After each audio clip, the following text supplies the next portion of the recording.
নমস্কার, নববার্তা বাংলা নিউজে সবাইকে স্বাগত জানাই। আজকের সংবাদ শিরোনাম: এসএসসি শিক্ষক নিয়োগ কাউন্সেলিং নিয়ে বিরাট সিদ্ধান্ত স্কুল সার্ভিস কমিশনের। জানতে সঙ্গে থাকুন। এই মুহূর্তের সবচেয়ে বড় খবর, কর্ণাটকের প্রাক্তন মুখ্যমন্ত্রী এবং প্রাক্তন কেন্দ্রীয় মন্ত্রী শ্রী এস.এন. কৃষ্ণের মৃত্যু হয়েছে। শোকের ছায়া দেশ জুড়ে।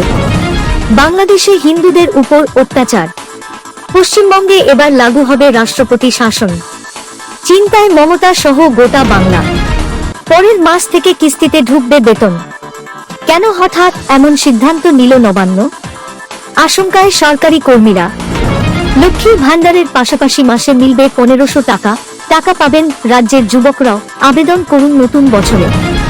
বর্ধমানে দর্জির বাড়িতে ইডি হানা পেল কোটি কোটি টাকার হদিস। নেপথ্যে কোন ঘটনা জানুন বিস্তারিত খবরে। যুদ্ধ বিমান শেষে বাংলাদেশের উপর হামলার ঘোষণা করেই দিলেন শুভেন্দু।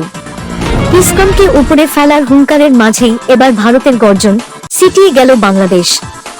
সংবাদ শিরোনামগুলো শুনছিলেন, এবার জানাবো পুরো সংবাদ। প্রতিদিনের খবরের টাটকা আপডেট পাওয়ার জন্য আমাদের নববার্তা ইউটিউব চ্যানেলটিকে সাবস্ক্রাইব করুন। আসছি বিস্তারিত খবরে। নিয়োগ দুর্নীতির অভিযোগ ঘিরে বহু সময় ধরেই সরগরম বাংলা। একরকম বন্ধই ছিল স্কুল সার্ভিস কমিশনের শিক্ষক নিয়োগ প্রক্রিয়া। তবে দীর্ঘ 10 বছরের অপেক্ষার পর আদালতের নির্দেশে উচ্চ প্রাথমিকের শিক্ষক নিয়োগ প্রক্রিয়া শেষ করতে চলছে কমিশন। ইতিমধ্যেই মেধাতালিকাভুক্ত প্রার্থীদের কাউন্সেলিং প্রক্রিয়া শেষ করেছে কমিশন। ইতিমধ্যেই বেশিরভাগই শিক্ষক পদে স্কুলে যোগদান করেছেন। অন্যদিকে ওয়েটিং লিস্টে থাকা চাকরি প্রার্থীদের কাউন্সেলিং এর অপেক্ষায় আছেন। উচ্চ প্রাথমিকের শিক্ষক নিয়োগে প্যানেলভুক্ত চাকরি প্রার্থীদের একটা অংশ চাকরি নিতে অনীহা দেখিয়েছেন। এই অবস্থায় ফের কাউন্সেলিং করতে চলেছে স্কুল সার্ভিস কমিশন। এসএসসি সূত্রের খবর, ডিসেম্বরের তৃতীয় সপ্তাহেই ওয়েটিং লিস্টে থাকা চাকরি প্রার্থীদের ডাক আসতে চলেছে। 16 থেকে 24 ডিসেম্বরের মধ্যেই ওয়েটিং লিস্টে থাকা চাকরি প্রার্থীদের কাউন্সেলিং এর জন্য ডাকতে চলেছে স্কুল সার্ভিস কমিশন। প্যানেলভুক্ত চাকরি প্রার্থীদের অনুপস্থিতির কারণেই ওয়েটিং লিস্টে থাকা প্রার্থীদের সুযোগ বাড়ছে। স্কুল সার্ভিস কমিশন সূত্রে খবর, ওয়েটিং লিস্ট থেকে ইতিমধ্যে প্রায় 5000 চাকরি প্রার্থীর তালিকা তৈরি করা হয়েছে। ইতিমধ্যেই প্যানেলভুক্ত 8749 জন চাকরি প্রার্থীর কাউন্সেলিং শেষ হয়ে গিয়েছে। তাদের মধ্যে মোট 2072 জন অনুপস্থিত ও প্রত্যাখ্যানকারী চাকরি প্রার্থী। স্কুল সার্ভিস কমিশন সূত্রে জানা যাচ্ছে, দ্বিতীয় রাউন্ডে ওয়েটিং লিস্টে থাকা চাকরি প্রার্থীদের মধ্যে থেকেই 2072টি শূন্য আসনের উপর নির্ভর করেই কাউন্সেলিং এর জন্য ডাকা হবে। কর্ণাটকের প্রাক্তন মুখ্যমন্ত্রী সোমানাহাল্লি মাল্লাইয়া কৃষ্ণ প্রয়াত হয়েছেন।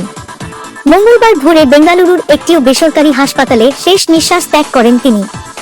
বয়স হয়েছিল 92। কংগ্রেস সভাপতি মল্লিকার্জুন খাড়গে এবার টুইট করেছেন এবং তিনি জানিয়েছেন কর্ণাটকের প্রাক্তন মুখ্যমন্ত্রী এবং প্রাক্তন কেন্দ্রীয় মন্ত্রী শ্রী এস.এন. কৃষ্ণের মৃত্যুর বিষয়ে তিনি শোক প্রকাশ করেছেন।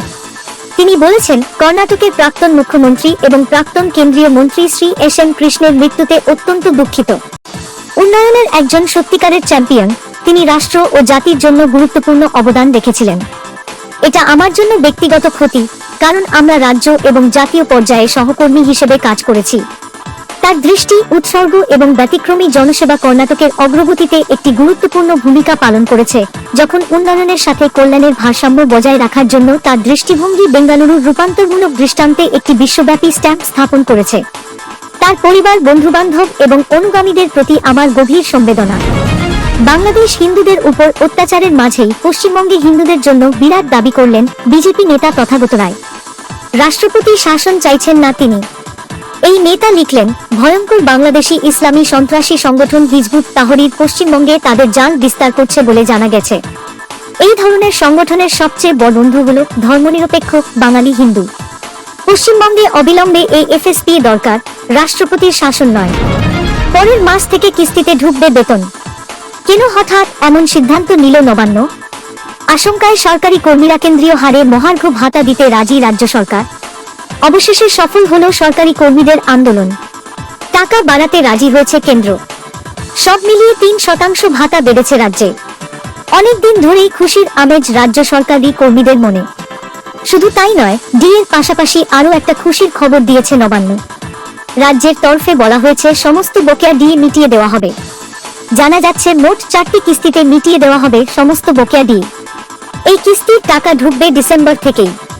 বেতনের পাশাপাশি কিস্তি করে ঢুকবে এই বকেয়া টাকা। সপ্তম বেতন কমিশনের আওতায় 50% হারে ডিএ পেতেন রাজ্য সরকারি কর্মীরা, এবার বাড়ল আরও 3% টাকা। সব মিলিয়ে মোট 53% দাঁড়াল ডিএ।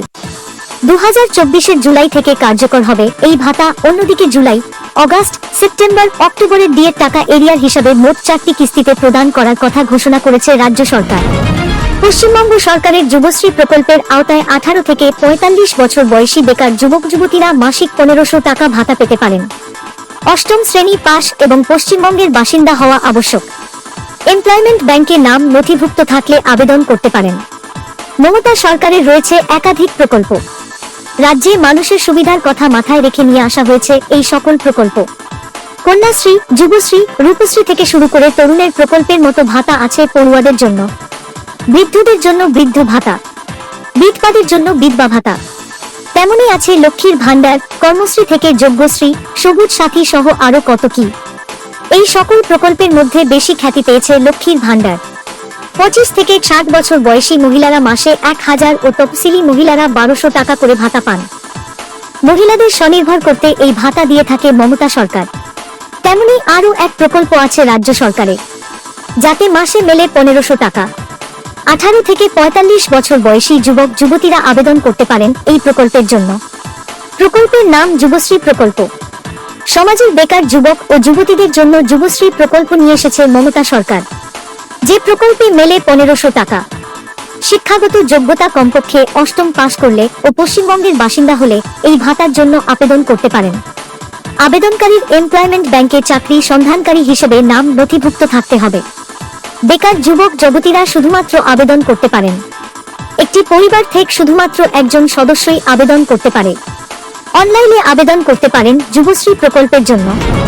দরজা খুলতেই বাসিন্দাদের চক্ষু চড়ক গাছ হওয়ার জোগাড়। পুরো এলাকা ঘিরে ফেলেছে কেন্দ্রীয় বাহিনীর জওয়ানরা, হাতে স্বয়ংক্রিয় আগ্নেয়াস্ত্র। হলোটা কি? ঘটনাস্থল বর্ধমানের লস্করদিঘি এলাকা। খোঁজ নিয়ে বাসিন্দারা জানতে পারলেন এলাকার হাসান আলীর বাড়িতে হানা দিয়েছে ইডির আধিকারিকরা। এর আগে 7 সকালে টিভির পর্দায় কেন্দ্রীয় তদন্তকারী সংস্থার আধিকারিকদের তল্লাশি অভিযান দেখেছেন বাসিন্দারা। তা বলে ছাপোষা দর্জির বাড়িতে ইডির হানার কথা কেউই মনে করতে পারছেন না। ঘটনাকে ঘিরে তীব্র চাঞ্চল্য ছড়িয়েছে এলাকার বাসিন্দাদের মধ্যে।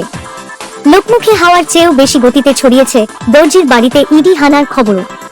তা দেখতে কৌতূহলী মানুষজন ভিড় করছেন লস্করদিঘি এলাকায়। জটলা থেকে উঠে আসছে নানাবিধ আলোচনাও। দর্জির বাড়িতে ইডি হানা কেন? তবে কি কাপ সেলাইয়ের আড়ালে অন্য কোনো কারবারের সঙ্গে যুক্ত হাসান আলী? কানাঘুষো নানা মন্তব্য উঠে আসছে বাসিন্দাদের আলোচনায়। তবে এ ব্যাপারে অফিসিয়ালি ইডির তরফে এখনো কিছু জানানো হয়নি। জানা যাচ্ছে এদিন 7 সকালে দক্ষিণ 24 পরগনার ভাঙ্গের চকবালির মধ্যপাড়া এলাকাতেও হানা দিয়েছেন ইডির আধিকারিকরা। সেখানে জলিল মোল্লা নামের এক ব্যক্তির বাড়িতে চালানো হচ্ছে তল্লাশি অভিযান। পেট্রাপোলের পর এবার ঘোজারাঙ্গা সীমান্ত।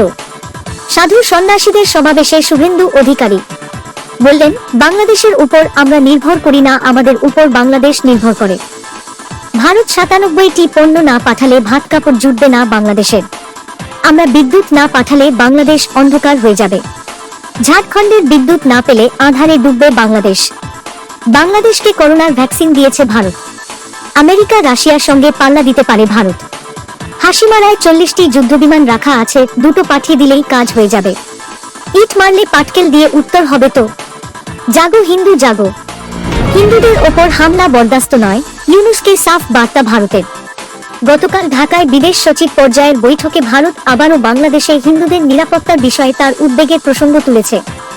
ঢাকায় ভারতীয় বিদেশ সচিব বাংলাদেশকে দেওয়া বার্তায় স্পষ্টভাবে বলেছেন, সংখ্যালঘু হিন্দুদের নিরাপত্তার দিকে সবার আগে নজর দিতে হবে। ঢাকায় ভারতের বিদেশ সচিব বিক্রম মিশ্রি ইউনূসের সঙ্গে সাক্ষাতে হিন্দু ও সংখ্যালঘুদের নিরাপত্তার বিষয়টি তুলে ধরেন।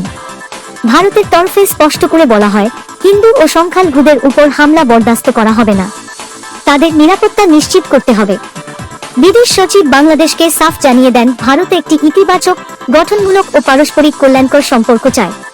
বাংলাদেশের বিদেশ দপ্তরের উপদেষ্টা তৌহিদ হোসেনের সঙ্গে আলোচনা শেষে বিক্রম মিস্ত্রি বলেন, আমরা সাম্প্রতিক ঘটনাগুলি নিয়েও আলোচনা করেছি এবং আমি সংখ্যালঘুদের নিরাপত্তা ও কল্যাণ সম্পর্কিত ভারতের উদ্বেগের কথা বাংলাদেশ সরকারের কাছে তুলে ধরেছি। সাংস্কৃতিক ও ধর্মীয় সম্পত্তির উপর হামলার ঘটনারও উল্লেখ করা হয়েছে আলোচনায়। বাংলাদেশের তরফে পারস্পরিক বিষয়ে একসঙ্গে কাজ করার আশ্বাস দেওয়া হয়েছে। শেখ হাসিনার অভ্যুত্থানের পর প্রথমবারের মতো বাংলাদেশের সঙ্গে ভারতের বিদেশ সচিব পর্যায়ের এই বৈঠকে নজর ছিল গোটা বিশ্বের। এই সফর দুদেশের সম্পর্কের জন্য বিশেষভাবে গুরুত্বপূর্ণ, কারণ ভারত ও বাংলাদেশের মধ্যে সম্পর্ক ক্রমাগত অবনতির দিকে যাচ্ছে। সেখানকার হিন্দুদের টার্গেট করা হচ্ছে। এবার নজর রাখবো আজকের আবহাওয়ার খবরে। আবহাওয়া দপ্তর জানাচ্ছে, সন্ধ্যের পর হালকা ঠান্ডা অনুভূত হলেও এখনো শীতের দাপট নেই কলকাতা ও একাধিক জেলায়। ভোরের দিকে হালকা ঠান্ডা ও কুয়াশা পড়ছে, কিন্তু জাঁকিয়ে শীত নেই। তবে দক্ষিণবঙ্গে চলতি সপ্তাহের শেষে ঠান্ডা নাকি এবার বাড়তে পারে। আলিপুর আবহাওয়া দপ্তর দাবি করল যে সপ্তাহান্তে কলকাতার তাপমাত্রা 15 ডিগ্রি সেলসিয়াস বা তারও নিচে চলে যেতে পারে। পশ্চিমবঙ্গের পশ্চিমাঞ্চলের জেলাগুলিতে তাপমাত্রা 10 ডিগ্রি বা তারও কম হয়ে যেতে পারে। উত্তরবঙ্গের 5টি জেলা দার্জিলিং, জলপাইগুড়ি, কোচবিহার, উত্তর দিনাজপুর এবং মালদহে বুধবার সকালে ঘন কুয়াশার সতর্কতা। পশ্চিম বর্ধমান, বীরভূম এবং মুর্শিদাবাদেও ঘন কুয়াশা পড়তে পারে। পরবর্তী সংবাদ দেখার আমন্ত্রণ জানিয়ে এখনকার মতো শেষ করছি। নববার্তা বাংলা সংবাদ দেখতে এবং অথেন্টিক টাটকা খবরের জন্য চ্যানেলটিকে সাবস্ক্রাইব করে রাখুন। ধন্যবাদ সবাইকে।